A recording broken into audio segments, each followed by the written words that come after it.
갑자기 죽는다면 이라는 주제로 말씀을 나누겠습니다. 대부분의 사람들은 60대부터 경제활동에도 제약을 받고 본격적으로 죽음이 다가왔다는 것을 느끼며 죽음과 사후를 생각하고 대비하는 것을 생각하게 됩니다. 죽음 준비는 남겨질 가족에게 꼭 필요하고 모두에게 유익합니다. 누구도 피해갈 수 없는 것이 죽음입니다. 죽음을 준비하는 자세는 성숙한 그리스도인의 삶이고요. 준비된 죽음은 삶 자체가 달라집니다. 준비된 죽음은 두려움이 아니라 하나님께로 가는 소망과 축복의 길이며 남겨진 가족들에게는 고인이 준비해준 고인의 뜻에 따라 당황하지 않고 장례를 잘 준비할 수가 있습니다. 사실 이 말은 지금 나에게도 적용이 되는 말입니다. 저는 한 달 전에 의식을 잃고 쓰러졌다가 깨어난 후 죽음이 멀리 있는 게 아니라는 것을 실감하게 되었고요. 그보다 먼저 4개월 전에도 이미 한번 쓰러진지라 더욱 심각하게 받아들이게 되었습니다. 그렇다면 틈틈이 무엇을 준비해야 되는 것일까요? 대부분의 사람들이 천천히 해도 되는 것 또는 무관심하거나 또는 몰라서 하루하루 살다가 저처럼 갑자기 의식을 잃고 깨어나지 못할 수도 있다는 것을 알게 되었습니다. 그렇게 됐을 경우에 남겨진 가족에게는 큰 부담이 아닐 수가 없습니다. 당황하게 되는 건 당연하고요. 저는 이미 남편을 떠나 보내고 남겨져 봤기 때문에 겪었던 일이기도 합니다. 성숙한 죽음 준비라는 것은 우리가 떠난 후에 가족들이 당황하지 않도록 준비해 두면 좋은 것들 중에 유언장 작성해 두기가 있습니다. 유언장 작성은 재산 분배와 상속에 대한 의사를 명확히 기록해 두는 것이 좋습니다. 법적으로 유효한 유언장을 작성해 두면 가족 간의 갈등도 예방할 수가 있습니다. 그 다음으로는 여러분들이 사용하는 기기들이 있습니다. 컴퓨터, 타블렛, 핸드폰 등이 있는데 이러한 비밀번호를 적어 두는 것이 좋습니다. 유언장과 함께 타이프를 치든지 적어 두든지 메모를 해서 함께 바인더나 아니면 서류 가방에 넣어 두는 것이 좋습니다. 특별히 이 핸드폰은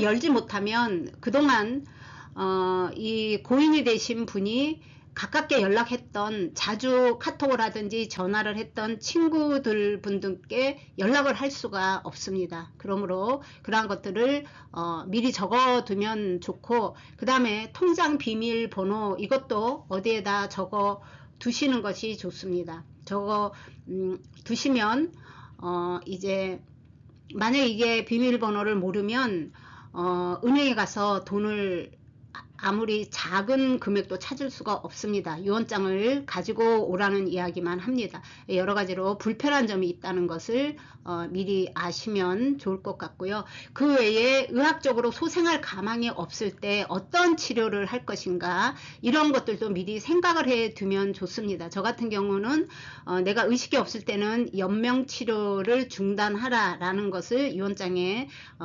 남겨두었습니다. 그러나 이런 것들은 말로 가족들이랑 다 모였을 때 하시는 것도 관계는 없습니다. 제가 캐나다에 있는 오래전에 읽은 기사가 있는데 이 연명치료, 캐나다는 특히나 이 의료 서비스가 무료입니다. 그러므로 인해 가지고 몇 년째 의식이 없는 상태로 누워있는 이 부모를 가서 얼굴이라도 보고 싶다는 것이에요. 그래서 이 가족들이 연명치료 중단을 거부한 것입니다. 강력하게. 그래서 이 기사가 대충 그런 거예요. 이 캐나다 의료 서비스가 무료이니까 병실이 모자라도 연명치료하는 사람들이 비켜주질 않는다. 그런 그 내용이었던 것 같습니다. 기억하기에. 그래서 이런 것들을 그냥 가시면 의사들이 연명치료에 대한 의견을 내놓습니다. 가족들에게. 그랬을 때 만약에 연명치료를 중단한다고 이 가족 중에 한 명이 이 말을 할 경우에 다른 가족과 의견 충돌도 날 수 있지만 연명치료를 중단하겠다고 주장한 이 가족이 죄책감이 들 수가 있습니다. 이 유언으로 이런 것들을 남겨두시면 그 유언하신 분이 돌아가셨을 때 그 유언대로 따라가면 되니까 별 문제가 생기지가 않습니다.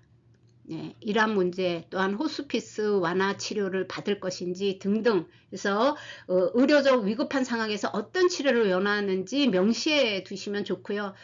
아니면 신뢰할 수 있는 대리인을 지정해서 의료 결정을 맡길 수 있도록 준비를 해보시는 것도 괜찮을 것 같습니다. 지금은 100세 시대를 산다라고 많은 말들을 합니다. 그러나 이것이 지금 태어난 아이들이나 10대에는 그런 수명으로 살 것입니다. 그러나 이 시니어들은 60대 이후 이런 시니어들은 그렇게 살 수 없습니다. 이 통계청에서 기대 수명을 5년에 한 번씩 조사를 하는데 2021년에 나온 통계입니다.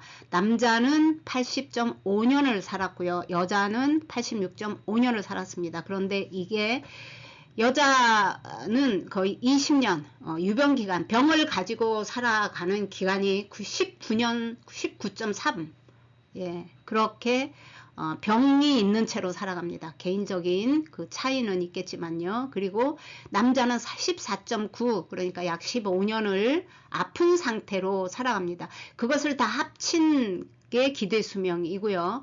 그래서 합계 평균 수명이 83년이라고 흔히들 말을 하는 것입니다. 그러나 이 유병기간을 뺀 기대 수명은 남자는 65.6, 여자는 67.2, 이래서 별 차이가 나질 않습니다. 그래서 65세를 전후로 해서 많은 분들이 이미 돌아가셨고 또 아픈 상태로 살아가고 있다라고 할 수가 있습니다.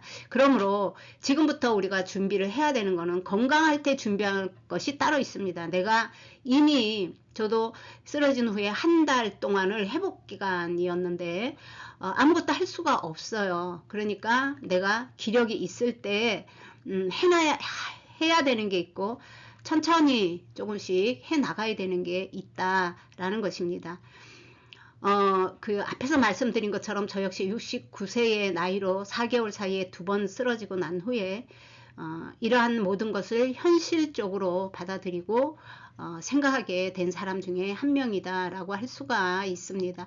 영국의 에드워드 태자의 묘비에는 지금 그대가 살아있듯이 한때는 나 또한 살아있었노라, 내가 지금 잠들어 있듯이 그대 또한 반드시 잠들리라 라는 묘비가 새겨져 있습니다.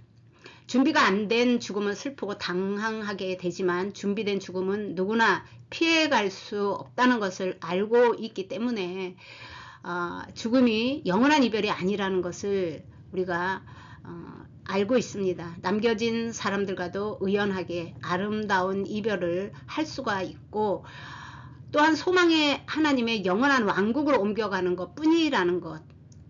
그러므로 가족들과 서로 위로하고 다시 만날 것을 소망하며 이별 준비를 할 수가 있습니다. 우리 모두 천국에서 다시 만날 것을 소망합니다. 구독과 좋아요 부탁드립니다.